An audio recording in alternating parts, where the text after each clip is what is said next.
దేవునికి స్తోత్రం. హల్లెలూయా. ప్రభు పరిశుద్ధ నామమునకు మహిమ కలుగును గాక. క్రీస్తునందు ప్రియులారా, దేవుడు తన మహాకృపను బట్టి మరొక నూతన ఉదయకాలపు వేళ వేకువన లేచి ఆయన నామాన్ని స్తుతి చేయడానికి, ఆరాధన చేయడానికి ఇచ్చిన కృపను బట్టి ప్రభు పరిశుద్ధ నామమునకే సమస్త ఘనత కలుగును గాక. క్రీస్తునందు ప్రియ దైవజనులారా, స్నేహితులారా, విశ్వాసులారా, సహోదరులారా, ఈ కార్యక్రమాన్ని వీక్షిస్తున్నటువంటి ప్రియా దేవుని బిడ్డలందరికీ కూడా రక్షకుడైన యేసయ్య పరిశుద్ధ నామంలో, శక్తి కలిగిన నామంలో నూతన ఉదయకాలపు శుభములతో మిమ్మల్ని ప్రేమతో ఆహ్వానిస్తున్నాను. ఈ ఉదయకాలపు ధ్యానం కొరకు రండి. దేవునికి స్తోత్రం. హల్లెలూయా. మంచిది ప్రియుల సమయంలో దేవుని వాక్యాన్ని చదువుదాం. నేటి దిన ధ్యానం కొరకై 57వ సంకీర్తన 6వ చరణాన్ని మనం చదువుదాం. మొదటి భాగం, చివరి భాగం రెండవ దినాన మనం చదవబోతున్నాం. దయచేసి బైబిల్స్ మీ దగ్గరలో ఉంటే తెరచి చూడండి. బైబిల్స్ దగ్గరలో లేని పక్షాన నేను చెబుతున్న మాటలు, చదువుతున్న మాటలు గమనించి, గ్రహించి నాతో పాటు వాక్యదంలో పాలుభాగస్తులు కమ్మని ప్రభుపేట మనవి చేస్తూ, నా అడుగులను చిక్కించుటకై వారు వలయొడ్డిరి, నా ఎదుట గుంట త్రవి దానిలో తామే పడిరి. దేవుడు తన పరిశుద్ధ వాక్యమును మనందరి కొరకు దీవించునుగాక. అలా ఉంచి కళ్ళు మూసుకోనండి, ప్రార్థన చేద్దాం. వాక్య నడిపింపులు, ఆత్మ సహాయం కొరకు. ప్రేమ కలిగిన తండ్రి, గొప్ప దేవుడా, స్తోత్రాలు. తిరిగి మనకు నూతన ఉదయకాలపు వేళ వేకున లేచి మీ నామాన్ని స్తుతిస్తున్నాం, ఆరాధిస్తున్నాం, గణపరుస్తున్నాం. వాక్య సందేశం కొరకు నీ దాసు నిలబడ్డాడు. నీ పక్షంగా బలహీనుడు పట్టివాడిని దాసుని మీరే బలపరుచు నడిపించండి. యేసు నామముని ప్రార్థన అడుగుతున్నాం తండ్రి, ఆమేన్. చదవనటువంటి ఆ చరణంలో దావీదు రెండు మాటలు జ్ఞాపకం చేస్తున్నాడు. నా ఎదుట వలయొడ్డారు చిక్కించుకోవాలని, నా ఎదుట గుంట త్రవ్వారు దానిలో నేను పడాలని అని. వాళ్ళ అన్నాడు కదా, దావీదు నిమిత్తము శత్రువులు ఏం చేశారంటే వలయొడ్డారు, అతన్ని పట్టుకోవాలని, బంధించాలని అనేక రకాల ప్రయత్నాలు చేశారు. కానీ ఏమాత్రం కూడా దావీదు వారి వాళ్ళకు చిక్కలేదు. దేవుని స్తోత్రం కలుగును గాక. గుంట త్రవ్వారు. ఏమండి, దావీదు ఎదుట వారు ఏం చేశారంటే గుంట త్రవ్వారు, కానీ అందులో దావీదు పడలేదండి. గమనించాలి ప్రియులారా. దావీదు కొరకు వలొడ్డారు. అయ్యో వీడు వల తప్పించుకున్నాడే అని చెప్పి మళ్ళీ ఏం చేశారంటే ఒక గుంట, ఎలాగో ఈ త్రోవలను వస్తాడు, త్రోవలు పడతాడేమో అని చెప్పి, కానీ దావీదు అందులో పడలేదండి. మరి ఎవరు పడ్డారు? ఎవరైతే ఆ గొయ్యి తవ్వారో, ఆ గుంట త్రవ్వారో వారే దానిలో. అంతే అన్నాడు కదా, నా ఎదుట గుంట త్రవి దానిలో తామే పడ్డారు అని. దేవుని స్తోత్రం కలుగును గాక. ఎవరు తవ్వుకున్న గుంటలో వారే పడతారనమాట. నానుడు మనకు తెలుసు కదండి. నువ్వేది చేస్తే అదే, కీడు చేస్తే కీడే, మంచి చేస్తే మంచి, మేలు చేస్తే మేలు. తీర్పు దినాన కూడా దేవుడు అదే అంటున్నాడు. మంచి చేసేవారికి మంచి విధానాలు, చెడ్డ చేసేవారికి తీర్పు. ఇద్దరికి తీర్పు ఉంది, కానీ మంచి చేసేవారు నిత్య జీవనంకి వెళ్తారు, చెడు చేసేవారు నిత్య నరకానికి వెళ్తారు. ఇక్కడ గమనించాలి పిల్లరా, శత్రువులు ఎన్ని పన్నాగాలు పంగినా, ఎన్ని పన్నాగాలు చేసినా, ఎన్ని ప్రయత్నాలు చేసినా దావీదు వాటికి చిక్కలేదు. క్షేమంగా ఉన్నాడు.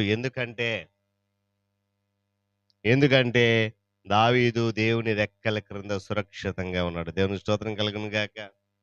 అన్నాడు కదా, మొదటి వచ్చిన ఆపద తొలగిపో వరకు నేను నీ శరణం వచ్చి ఉన్నానని చెప్పి పాట పాడాడు. దావీదు దేవుని రెక్కలను ఆశ్రయించాడండి. అక్కడ దావీదుకు భద్రత ఉంది. దేవుని రెక్కల క్రింద ఆశ్రయం ఉంది, భద్రత ఉంది, క్షేమం ఉంది.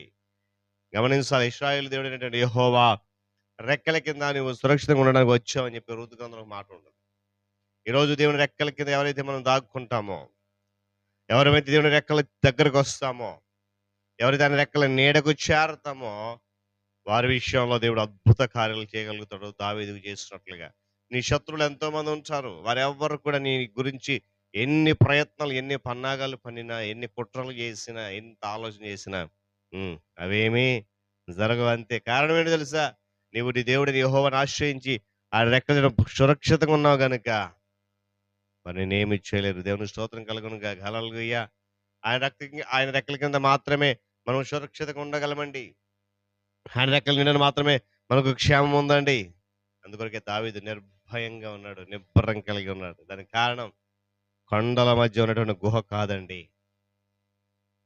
దేవుని అంతకు మించినటువంటి క్షేమకరమైనటువంటి దేవుని సురక్షితమైన ఆ రెక్కలు. హల్లెలూయా. క్రైస్తవ విశ్వాసుల జీవితంలో, ఏమండి ఆత్మీయ జీవితంలో, సేవకుల జీవితంలో కూడా ఈ గుహలనేవి చాలా ఉన్నాయి. 4 గోడల మధ్య అనారోగ్యంతో, దీర్ఘకాలిక రోగముతో బాధపడే వ్యక్తులకు ఆ ఇల్లే ఒక అదుల్లాము గుహ.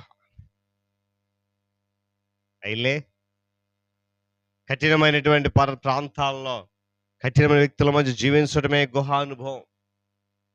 ఎన్నో సమస్యలొత్తాయి. సమస్యలు వలయాలే ఈ గుహలు.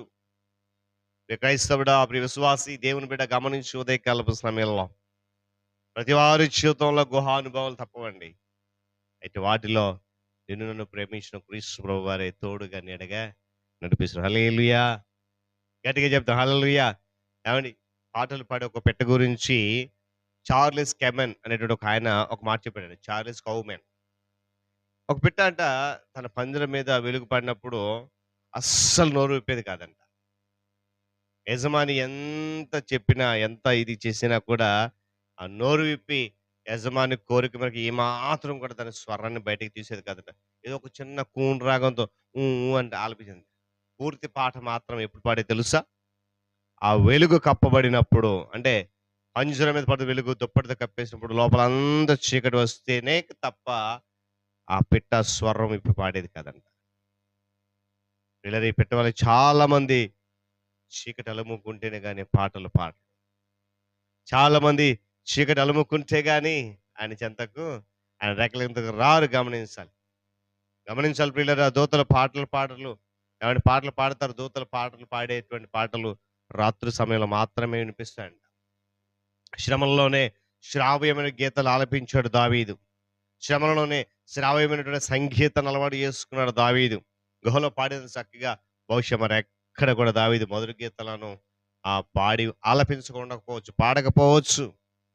అదుల్లాము గుహ చీకటిమయమైనప్పుడు, అదుల్లాము గుహ శత్రువులు చుట్టుముట్టినప్పుడు దావీదు తన సంగీత వాయిద్యములను మేల్కొల్పి లేవనెత్తి హృదయపూర్వకంగా పాటలు పాడాడు. దేవుని స్తుతించాడు.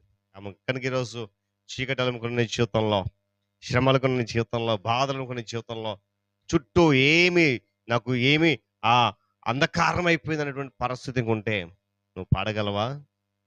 ఈరోజు దావీదు నుంచి ఒక గొప్ప అనుభవం మనం నేర్చుకోవాలి.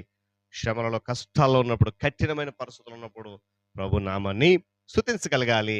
ఆ స్వరము, ఆ గీతాలాపన ప్రభు వింటాడు, నీకు సహాయం అందిస్తాడు. దేవుడి మాటలు మన కొరకు దీవించును గాక. పరమ తండ్రి దేవుని ప్రేమ, ప్రియరక్షకుడి యేసయ్య కృప, పరిశుద్ధాత్మ సహవాసము, సన్నిధి కాపుదల సదాకాలము తోడేండి నడిపించును గాక.